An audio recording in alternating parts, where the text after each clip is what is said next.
Guys welcome back to my YouTube channel. मेरो नाम चाहिँ हो सोनिका राइसा हो अरे नि साथीहरू। अन्त म चाहिँ आएको छु अहिले यहाँ केरलाको सबैभन्दा ठुलो मल लुलु मल भनिन्छ है साथीहरू।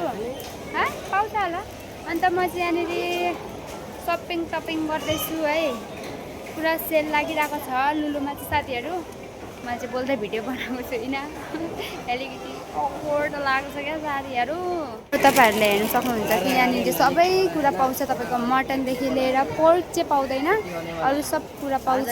सब सपिङ गरिरहेको छ यहाँनिर चाहिँ। यो चाहिँ भयो तपाईँको अब चार विचार अदरकको के भनेको जस्तै यहाँ हाम्रो बुढा र उतापट्टि चाहिँ पाउँछ तपाईँको मटनहरू सबै पाइरहेको छ होइन, मटनहरू। अन्त यहाँनिर के हो खै मटनहरू पाइरहेको छ। कट पिस म्याग्नेट गरेको सबै पाउँदो रहेछ यहाँनिर हेर्न सक्नुहुन्छ तपाईँहरूले। एभ्रिथिङ इज ओके भने जस्तै बुस्ट खाएर ताकत बढाउनुहोस्। यहाँ तेलहरू छ तपाईँको सबै कुरा छ। यहाँ चाहिँ मान्छेहरू पुरा सपिङ गर्दै हिँडिरहेको छ साथी हो। तपाईँको पपडम भन्छ यता चाहिँ पपडम होइन, तर हाम्रो उताको जस्तै चाहिँ हुँदैन। अन्त यहाँनिर तपाईँको तेलहरू छ, एभ्रिथिङ पाउँछ। किचनको लागि चाहिँ सबै थोक पाइन्छ यहाँनिर चाहिँ। यहाँ सबै मान्छे आफ्नो आफ्नो सपिङ मात्रै गरिरहेको छ। यहाँनिर अर्ग्यानिक घिउहरू पाउँदो रहेछ होइन। अर्ग्यानिकको त एउटा नामको मात्र अर्ग्यानिक हो। सो यस्तै चलिरहेको छ। मैले चाहिँ के लिएँ भन्दाखेरि मैले चाहिँ यो मटन लिएँ, त्यही सब लिएर मात्रै हिँडेको छ। हामीले चाहिँ त्यो ट्रली ल्याउनु बिर्सेछौँ। अब काठमाडौँमा हो भने चाहिँ यतिकै आएको थियौँ हामी चाहिँ।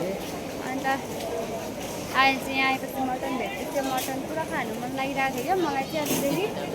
अनि यहाँनिर चाहिँ तपाईँको फ्रुट्सहरूको झोलहरू पाउँदो रहेछ अरे त्यो झोलहरू। अनि के भयो मेरो बुढालाई, के भयो अलिक देश यस्तै हुन्छ, ट्रली नबोकी आयो नि त साथीहरू। अन्त त्यही भनेर पेट्सहरू पाउँछ, बाथरुम क्लिनरहरू एभ्रिथिङ पाउँछ साथीहरू। म चाहिँ यहाँ बोल्दै गर्दै हिँडिरहेको छु एकदम से। यहाँनिर ड्राई फ्रुट्सहरू पाउँदो रहेछ, यहाँ एभ्रिथिङ पाउँछ।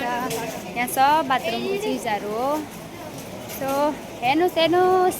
अन्त यहाँनिर तपाईँको किचनको भइगयो, किचनको सेट भइगयो होइन। अब के हो खानासाना बनाउने, यहाँ के हो केहरू। अब चाहिँ हामीहरू यहाँबाट निक्लिने तयारी गर्दै गरिएको। अब हेरौँ अगाडि बढ्दै जाऊँ। यहाँ छ तपाईँको चिप्सहरू, यहाँ चाहिँ चिप्सहरू छ। यहाँनिर ससेसहरू छ, ससहरू पो अरे होइन नि, ससहरू त उयो यो जुसको फ्लेभरहरू हो सबै। अब त्यो घिउमा चाहिँ होइन, अब पुरा कम्पनीबाट थोरै बनिएको त्यो घिउ एकदम त्यो भनेको हाम्रो गाईको दुधदेखि बनिन्छ।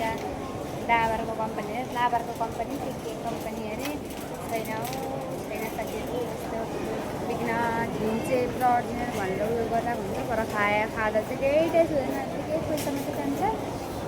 मान्छेहरूलाई बेवकुफ बनाइरहेको छ भनेर मान्छेहरूले अर्ग्यानिक वस्तु बेचिसक्यो क्या। अब चप्पे किनेर खाने के हो साथीहरू। यहाँ हेर्नु न, तपाईँको एकचोटि म्याग्नेट गरेको माछा होइन, तेलमा मात्रै लगेर फ्राई गर। अन्त गङ्गटा हेर्नु न त्यत्रोको त। अन्त यहाँ चाहिँ छ सबै ड्राई माछाहरू। यहाँ छ तपाईँको फ्रेस माछाहरू, सबै ड्राई माछाहरू छ यहाँनिर। यहाँ माटोको भाँडाहरू सबै माछाहरू। अन्त मान्छे हेर्नुपर्छ नि फेरि। बिल काउन्टर चाहिँ यो हो एकदम। हेर्नु न कस्तो धेरै, जतै पनि भिड मात्रै छ। र अहिले चाहिँ हामीहरू निक्लेको फिलहाल चाहिँ के भन्छ अब कति कुराहरू तपाईँहरूलाई अझै पनि देखाउनु पाएन नि साथीहरू मैले। अब त्यहाँनिर कति अब देखाउनुलाई त कति छ नि, आफै त घुमिसकिँदैन। अन्त अब नेक्स्ट टाइम आएपछि तपाईँहरूलाई फेरि देखाउने छु। अहिले चाहिँ यस्तो गर्मी छ नि बाबाले, भित्र त एसी भएर अब थाहा पाइँदैन नि त। आम्मामा बाहिर त हप्पी मान्छे मर्ला जस्तै छ साथीहरू। गरम पनि हेर्नु न आम्मामा, भिड यहाँ पनि ट्राफिक फुल ट्राफिक छ। आजको ब्लग चाहिँ म यतिमै एन्ड गर्छु। तपाईँहरूलाई के कस्तो लाग्यो, bye bye, thank you for watching, tata. यस्तै नयाँ भिडियो लिएर आउनेछु म, तपाईँहरूको सामने प्रस्तुत हुनेछु साथीहरू। अहिलेको लागि चाहिँ बाई बाई गरिदिनु। झोला बोकेर बिचारालाई।